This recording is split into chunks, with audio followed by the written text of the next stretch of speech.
Hello and welcome to the Mission TV show. I'm so excited today. I have my husband co-hosting with me, and we have special guests with us, Brad and Lena Mills. And Brad and Lena, welcome to the show. Thank you. First of all, please share with us, where are you working? We're working on the Amazon River in Brazil, Okay. outside of the city of Manaus. Okay. And what are you doing there? You say on the river. What are you doing there? Yeah, we're the directors of a program called Amazon Lifesavers Ministry. It's a medical mission project that works on boats, taking volunteers out into the jungle of Brazil, doing medical mission work. We work in areas where there is no Adventist church presence, and sometimes we visit churches, obviously, as well, and help them in the jungle, and go in with the objective of using the medical work to open up and do evangelism and church planting. Okay, that sounds neat. And what is the major language in the area where you're working? Portuguese. Portuguese, okay. Yeah. A lot of dialects depending if you're in the Indian area, but almost all the Indians as well will speak Portuguese as a second language. So it's the major language, even Yeah. though that's the main area of communication, or main way to communicate. Oh. Okay, well that's neat. So you've had to learn that as well. You didn't grow up speaking No, Portuguese. neither one of us. Okay. What's your background? What got you guys involved with mission work? Yeah, I was raised in Tennessee, born and raised in Tennessee, and I think probably my mom, since I was like 3 years old, I always wanted to be a missionary. I think reading and hearing mission stories really inspired me. And I didn't come from a missionary family at all. I am a 5th generation Adventist, but no missionaries in the family. And just really had that desire. And then grow up, I went on some Maranatha mission trips in academy and said, this is definitely what I want to do. You know. So where did you go on your mission trips? I went, my freshman year, we went to Belize in Central America. We built a church. And then my junior year, we went to Honduras, to the Bay Islands. Loved it. And then my last year, we went to Mexico. And so all in Intra-America. And just said, yeah, this is definitely what I want to do. So what kind of qualities were you looking for when you were considering getting married? Well, you know, it's kind of funny. When I went on my first mission trip, I didn't speak any other language other than English. And I remember being in Belize, and we were right on the border of Guatemala. And so like half the people that would come and see us didn't speak English. And I just was like, oh, I want to talk to these people. And I didn't know how to say anything. And I just said, I am going to learn Spanish. I'm definitely going to learn Spanish. So I went back to academy. My last 2 years, we took Spanish. And I just said, I'm going to do this because I want to be a missionary. And by the end of my second year, we went on our mission trip to Mexico. I was one of the translators. And that was so cool to actually be able to talk and understand. And so when I went to college, already I had this like love for mission work, in specifically Spanish, which is not what we speak today, but I had this little, desire, like I want to find a wife who is Spanish, but American, and like, how do you do that, Yeah. But I thought, I want a wife that's obviously American, because that's who I am, but that knows the Spanish culture and wants to serve. And so, kind of in my mind, obviously I wanted a missionary, someone who wanted to serve the Lord. But I had in the back of my mind, I want this person to have this Spanish-English culture. Yeah. And then I met Lena. Well, we were in nursing together. That's how we met. And I kind of had the same ideas. I was looking for somebody who was going to be a missionary, and I grew up speaking Spanish, so I wanted somebody who spoke Spanish. And first time I heard him speaking Spanish, I thought, I wonder where he's from, because he spoke very well, but I could tell he had an accent a little bit, and I was pretty amazed. So then we just started becoming friends and ended up getting married. So then how long have you been in the mission field? Since obviously it wasn't that long ago in the whole range of life. Yeah, that you have been. We both graduated nursing together in 2002. We got married the same year, and we worked for like a year and a half, paid off our student loans from Southern, and then we went to Bolivia. We both spoke Spanish, and so we went and served in Bolivia for a year, and really felt the Lord calling us to do a little bit more education. And so we came back. I became a nurse practitioner, and my wife a dental hygienist during that time. So then we felt like, we can go and do total medical and dental wherever we're at. And we've been in Brazil since 2007. We both graduated in May of 2007.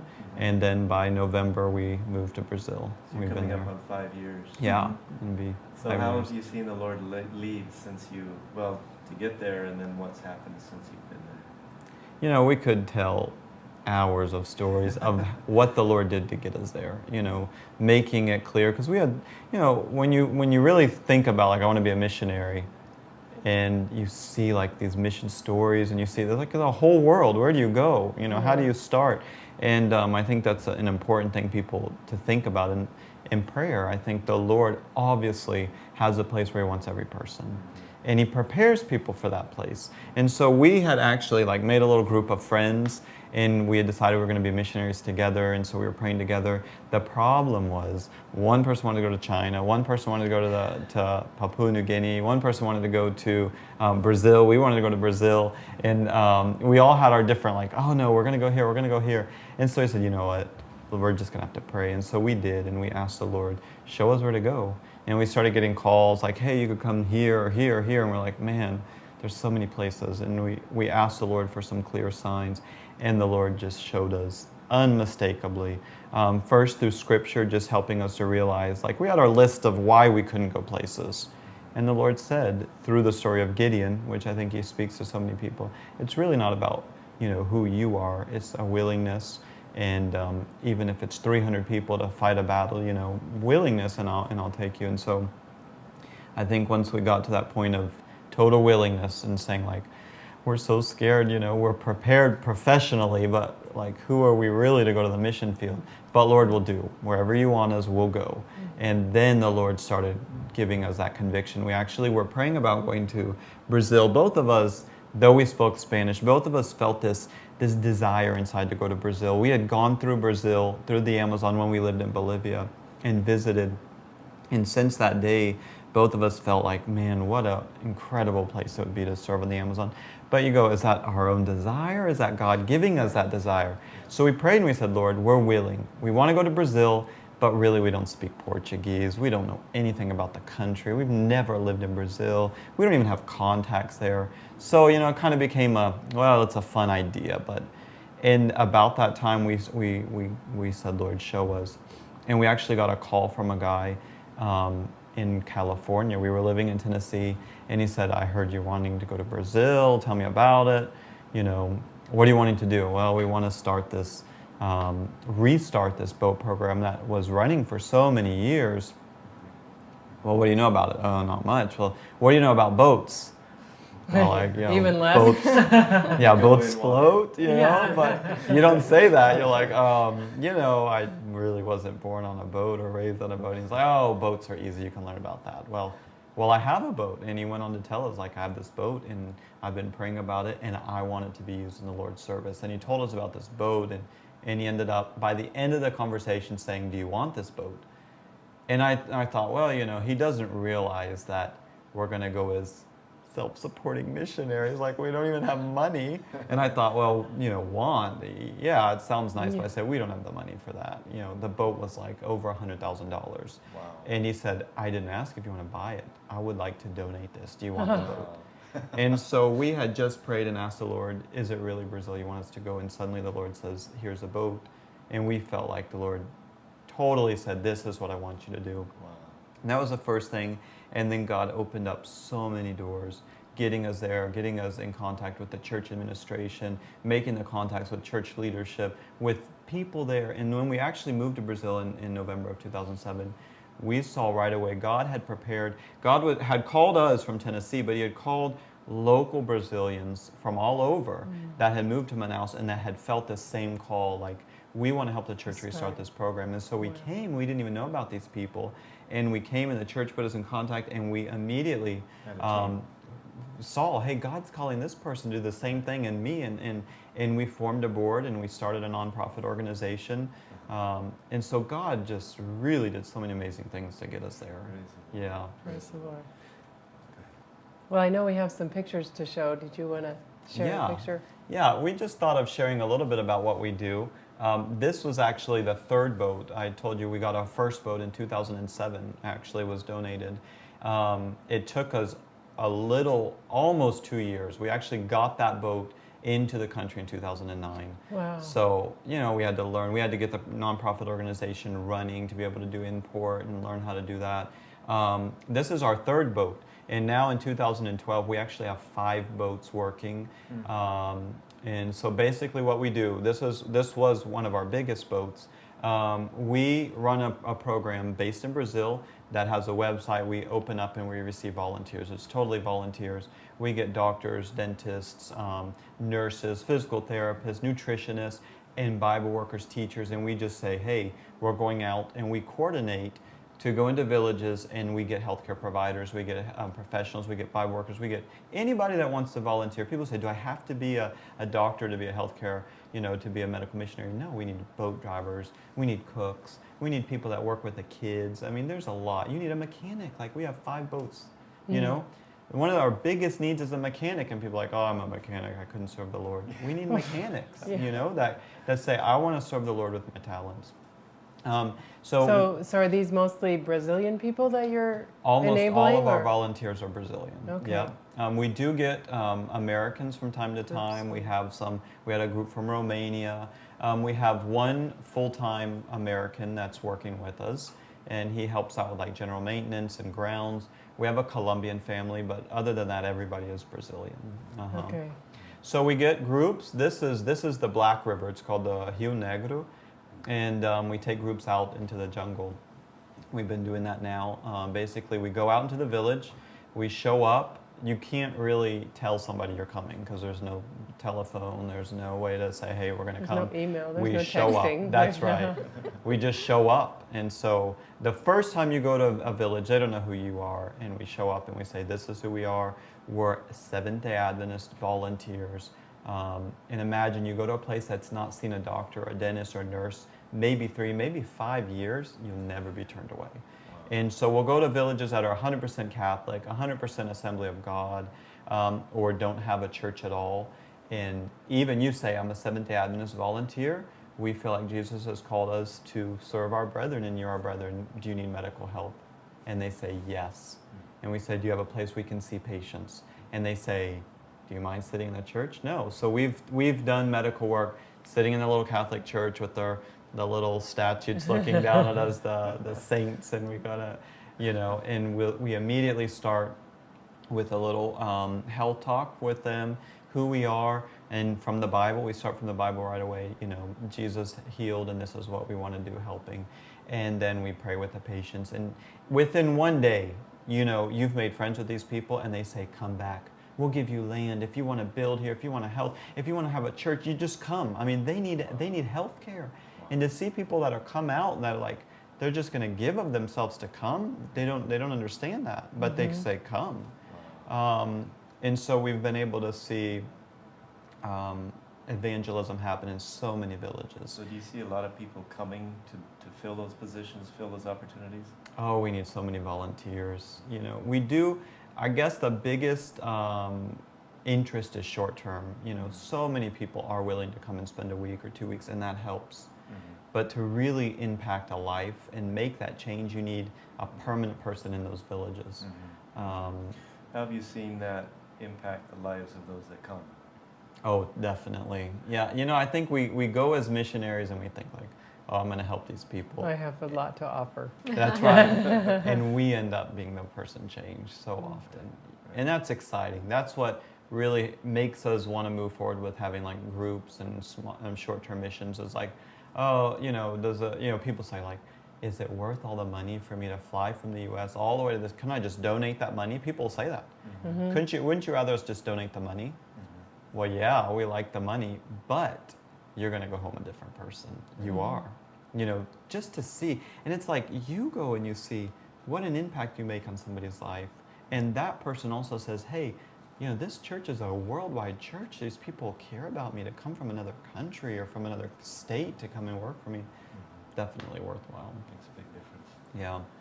So yeah, we wanted to share today actually a little bit about what we did and one of the things that happened. This was a trip that we made and kind of show our typical trip. This was a group of 20 that we took September. This was September 24, I believe it was, of last year. We took this group with us, all Brazilians except one couple of Americans right here in the middle. They came down from Oregon and they spent about a month and a half. I think they were with us a month and a half. He was a mechanic, and he said, and we met him at a missions convention, ASI, and he said, "What can I do? I'm a mechanic." And we said, "You can do a lot. You want to come down?" So they came down and spent a month and a half Praise with us. the Lord. Everybody else is Brazilian. And so this group was actually a really neat group. We've got 3 physicians. We've got a dentist, what do you call them? A lab tech that does lab. Then all the younger people are all medical and dental and nursing students, Adventist students in med school or dental school. And so we work with a lot of the students. And you know what? They graduate, they're a doctor, and now they have that total mission spirit. They've seen it and they're like, I want to do this. And then they That's actually awesome. come, they graduate and they say, I want to come back and work as a doctor or dentist. Yeah. So this was our first group with, our first trip with this student group. And we went out, it was an amazing day. We went out to this village called Saracá.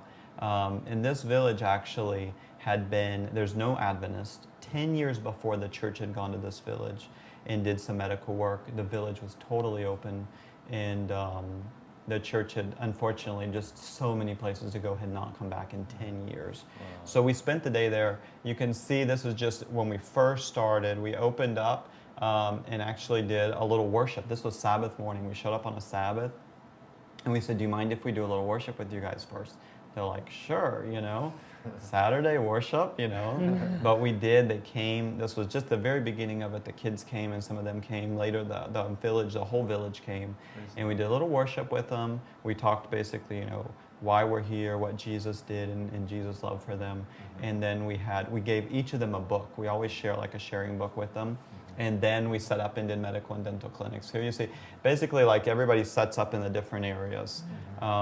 We bring medicines with us to treat them with, you know, their skin infections or a lot of fungal or a lot of dental infections, just really bad dental conditions. In this picture, you can see behind in this was actually a government building the government had built for this village. You see in the back electric lines. It's all just a trick because they don't have electricity there. They do. Most of the places have a generator at night that they'll turn on if it's working or if the government has given them their diesel allotment for the month. But so we set up here in this really nice building, and we bring our medicines. We just run them through clinics and sing the people.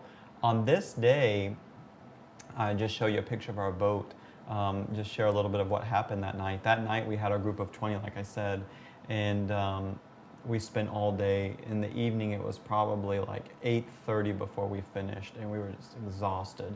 You know, sweating all day in the Amazon jungle, and we said, let's get in the boat and we're going to go out and swim. The sun comes up and goes down almost every day at the same time. About 5:45 comes up, 5:45 goes down. Is it safe to swim out there? Don't they have like fish that will eat you? Yeah, depending on where you're at. But if you're in a group, we always swim. There's a couple places that people will say, hey, there's piranha that will attack without being provoked. So you don't swim there. Right. But in this area, it's actually a national reserve, and there's not alligators here or crocodiles, and there's not a lot of piranha. So you swim at your own risk, but we always swim, especially if you got a group. You ever gotten bit? I haven't, no. No. But you know, when we're swimming, I always like stay in the middle of the group. You don't go out to the, you look around. We've had some fun stories. Actually, one person jumped off the boat. We had a group from Loma Linda, and one of the students jumped off the top of the boat. We all jump off and swim. She landed on a fish, and it was a spine fish, so it actually stuck her in her knee. And she was in the water, she's like, I think I got a fish on my leg. And nobody believed her, like, yeah, right. Well, she came out, and we pulled her out, and she had this fish. The barbs had stuck into her leg, so we had to do a little surgery and remove the fish. Wow. She was a real fisherman.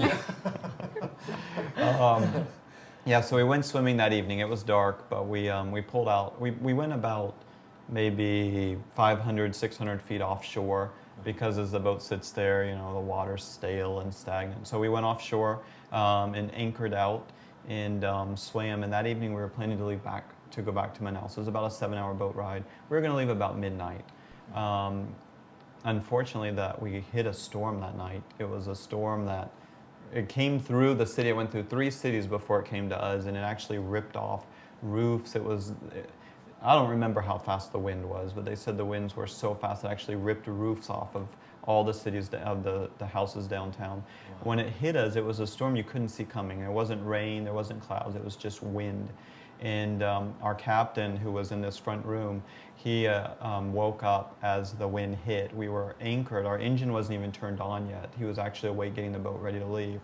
And it turned the boat sideways, and then it was just like a big sail sideways. And it picked the boat up, and before anybody could even do anything, it just turned the boat over in the water. It's an amazing story what happened then, and I just want to show you a picture of this is our boat.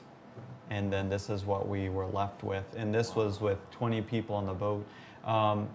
You know what? God worked so amazingly that night. I was actually in the boat. I'm going to go back and show you. You see, this is the captain's room. Here in the bottom of the boat, there's actually 2 rooms, closed in windows and doors. We have beds. There's a room here, another room, and then the upstairs are hammocks. So we had 4 people in this room. There's 2 bunk beds. All of the older ladies. We had a 72-year-old cook with us, and some older ladies, and then myself and the 3 physicians and the 1 physician's wife. We were all in these downstairs 2 rooms. We actually were sound asleep, and when I go to sleep, I sleep. I don't wake up for anything. We have 2 little kids, and my wife will wake up in the morning, and I'm like, oh, that was such a good night's sleep. She's like, the kids were up 4 times. And I don't hear anything. But that night I was sound asleep, and probably 30 seconds, maybe 10 before the boat turned over, myself and 1 other doctor, we just leaped out of our beds.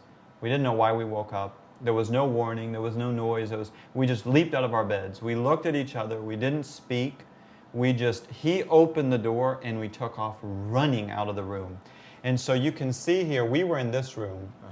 We had to go up a stairway that's under this stairs. It's an inside stairway to get into this room, which is the kitchen, which is still a closed room.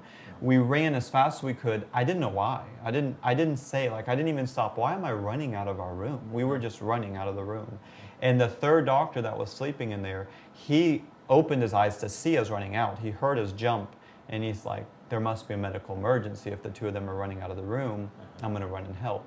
By the time, and maybe, it took maybe 2 seconds to just run out the door, up the stairs. As soon as we got into the kitchen, the light was on in the kitchen. We had our generator running on the boat. And it's the first time I thought, why am I out of my bed? And as soon as I thought that, I saw a wall of water, and that was it. I was on my back. The generator obviously went off. We were in the pitch black, and I just thought, I'm underwater. I mean, it's a terrifying feeling. So the wind pushed a wall of water up against. Well, the boat turned, and so the water was just coming in the window, and that was it. We were underwater. We had physically, the boat was just. The top by then? No, I was inside there. the kitchen, and so what happened? You can see the boat. I mean, what happened is I was actually pinned on the underside, so the boat went sideways. I was on the side that was at the bottom, and the kitchen. I remember the wall of water over you, suddenly you're underwater, and just hear the sounds of glass shattering. Everything in the kitchen went flying out, refrigerator, stove, everything out of its place. There was a huge, large table, longer than this that we served food on, and it actually came, it was a big wooden solid, and it landed on my chest. And I remember thinking, I'm stuck inside the boat underwater. I mean, just a terrifying feeling. Yeah. And just said a prayer, and I said, Lord, help me.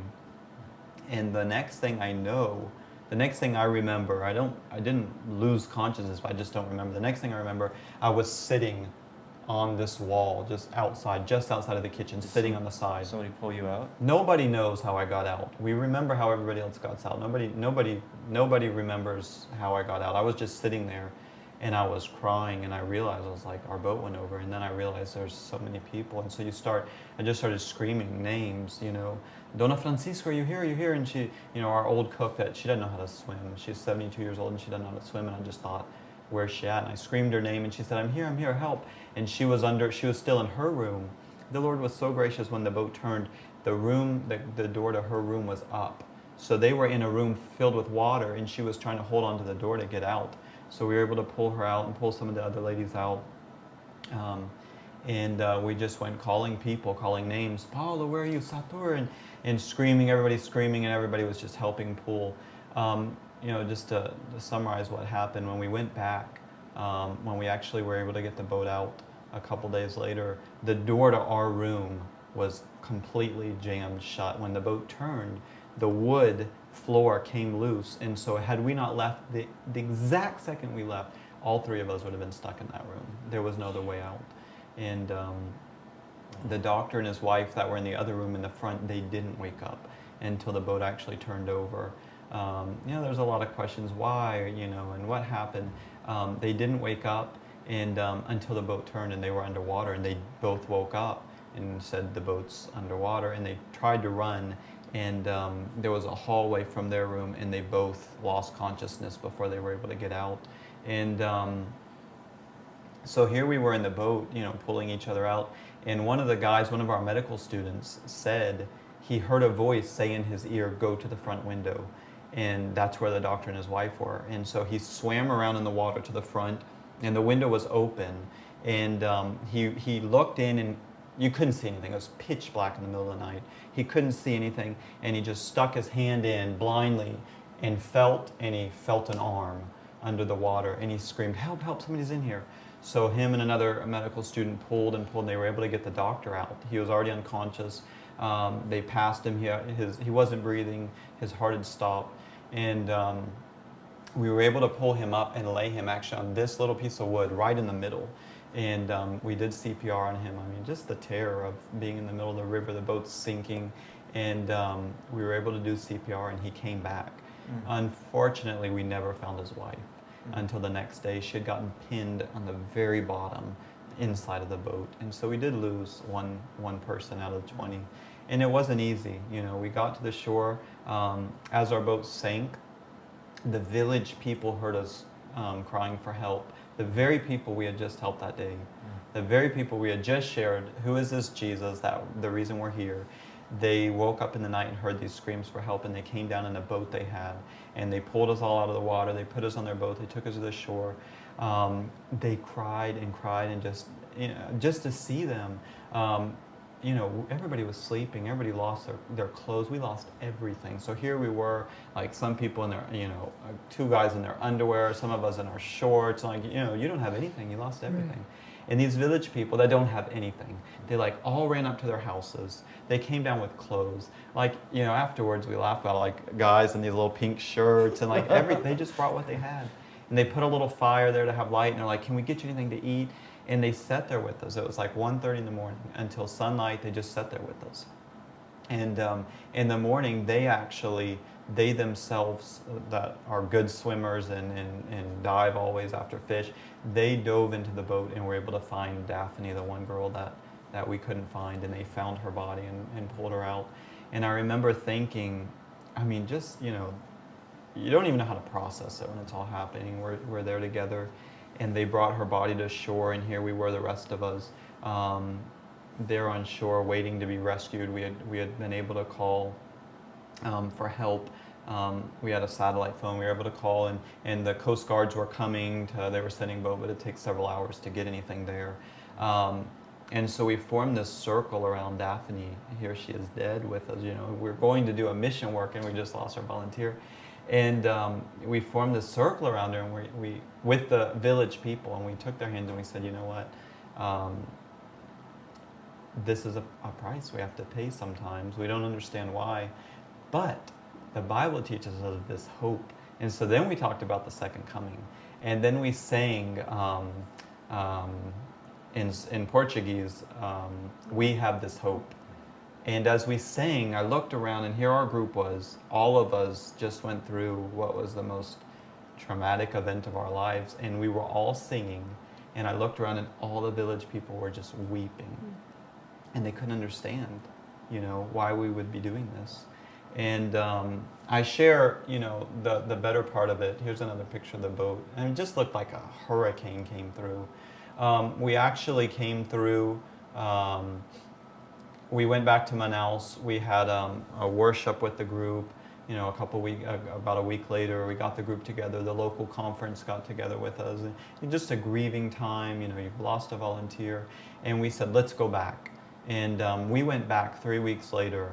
We took the whole group back, and the village did not expect that. When we came, the village couldn't believe that we showed up with this group. And they just cried. As soon as they saw us, they cried. We sat down and we had this like crying session with the survivors in the village, and they said, we never thought we'd see you again. You know, you told us about this Jesus, but like, we never thought we'd see you again. And they were so impressed that we came back. And we started, this is another picture. We've gone several times back. We got a Bible worker in. This is a husband and wife. They just spent the last 3 months there. He's actually a theology student. He's studying theology. He had 3 months off summer. And so we put him and his wife there as Bible workers. And this picture is kind of neat. This lady that's sitting on the ground, she is the village founder. She herself founded this village over 30 years ago. Wow. There's about 35 families there now. And she was one of the ones that was there the whole night helping. And she is now being baptized Seventh-day Adventist. She, when the Bible worker came, you know, they're totally open to having Bible studies. What is this group that's willing to keep coming back even after they've lost a life? Wow. And we were just there 2 weeks ago visiting right before we came for this mission convention. And I was sitting here in this little wooden house with her. We were talking, and she said, I'm a very decided woman. And I had already told the Bible worker when he got here, I belong to a church. The only church in this village was Presbyterian. She said, I belong to a church, and I'm already vaccinated against any other churches, but I'm more than willing to study. And so she started studying, and he tells us, we were sharing the story, she said, when I got to the Sabbath, it was true. I looked at it, I read it from the Bible, I asked questions, and she said, I'm going to be baptized Seventh-day Adventist. And the whole village is watching. There's several people that are studying, but she's the firm leader, and she's taken her stand. And the most amazing part is she hasn't even been baptized yet. She's a village leader, and the governor of the state just came, and they had a convention in Manaus, and they invited several village people to come and talk about village life and what could they do. She was one of them, and it was on a Sabbath, and she went. And she went and she was sharing, and the governor of the state said to her, I'm going to come visit you on one of these Saturdays in your village.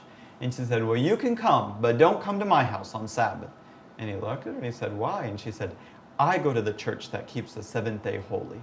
And he just looked at her, he couldn't believe it. And here she hasn't even been baptized.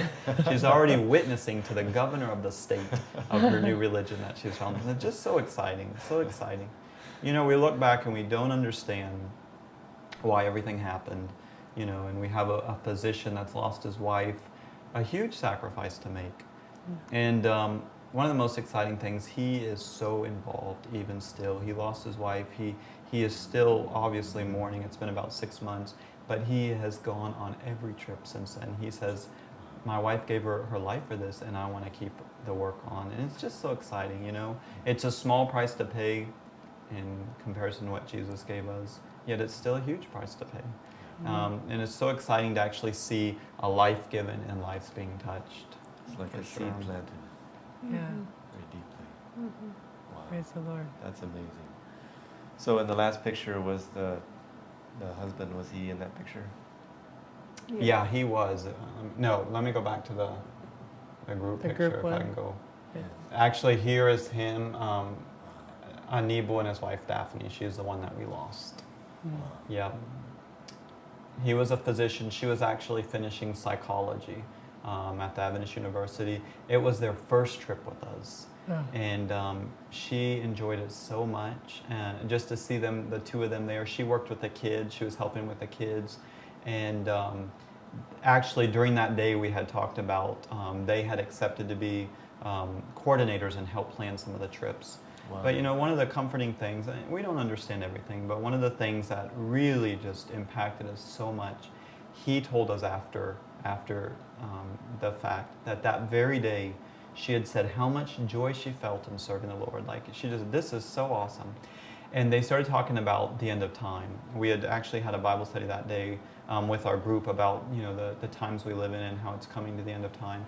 And she told her husband, she said, I don't want to live through the end of time. I just pray that the Lord will let me die before that. Wow. And he said, how can you say that? Wow. And she said, I don't want to. I want to just die in the Lord before. And she died that very night. And he told us, and he said, I believe we're living in the very last days. And the Lord knew her heart and allowed her to rest. And allowed her to rest in the middle of a missionary activity, that she was serving the Lord. And so it's sad, but it's, the Lord knows. The Lord turned it to an open door, too, for those Right. people. I had Absolutely. an experience in Cambodia in 1996. It was actually my conversion. I was born and raised a Seventh-day Adventist, but I had, for the last several years, had been pursuing my own interest, and was totally bored. And then I went on a mission trip in Cambodia, and I knew the Lord wanted me to be there. And I remember hearing, because at that time Pol Pot was still alive and the Khmer Rouge was still active, and there was checkpoints all along, and tripwires over the bridges and stuff like that. And I remember hearing, it was toward evening, and day was cooling off, and the soldiers were releasing energy, and I just heard my first AK-47 go off, bah, bah, bah, bah, off behind about 50 feet back.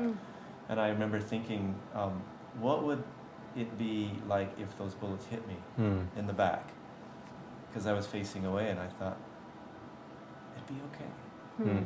Because I would rather die in the Lord's will than live in my will back where I was. And it was almost like, it would be like a release. Right. But, so she had that, I mean, I connect in with that experience because I know exactly how she was feeling. Yeah. Well, we share about mission stories, and we read mission stories, and mission stories are so exciting, and that's why I became a missionary. And it's not always that we want to accept the whole story, it's not always easy. And I remember thinking, especially that night, I'm never going back on the river. Why am I here? All these thoughts, you just got pulled out of the water, and it's like the one thing that I've most feared since I've been here is that the boat would go over at night. And I've always like, oh Lord, don't let that happen. And you allowed it to happen. And I remember being on the river and thinking, why? We just got back to shore, my feet are on the ground, and I'm like, I'm never going back on the river. And I just thought, why? And it was almost suddenly, I just felt the Lord say to me, didn't you say you'd give your life? Aren't you here to give all?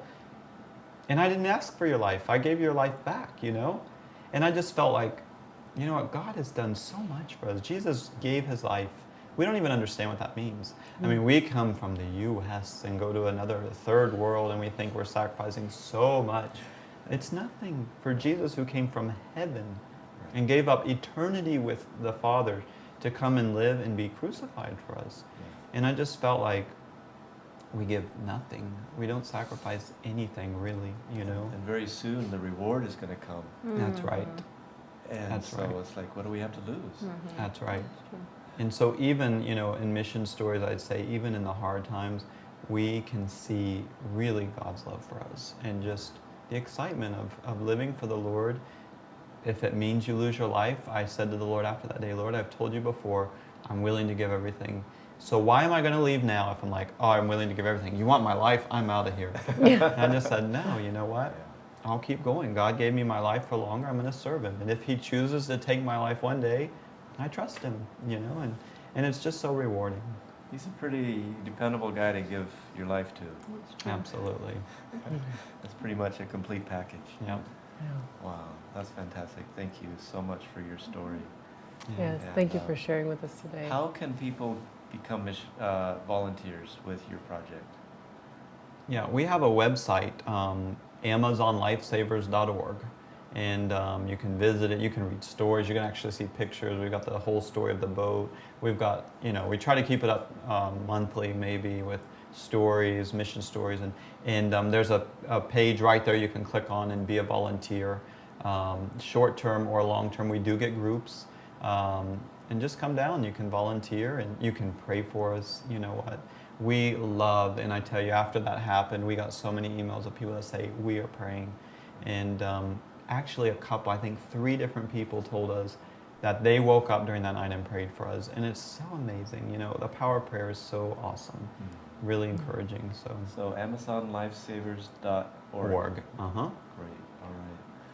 Well, darling. We'd like to thank you so much for sharing these stories with us and for encouraging us to continue doing God's work. And thank you to our viewers for joining us for this special edition of the Mission TV show from OCI Retreat. God bless you until we see you again.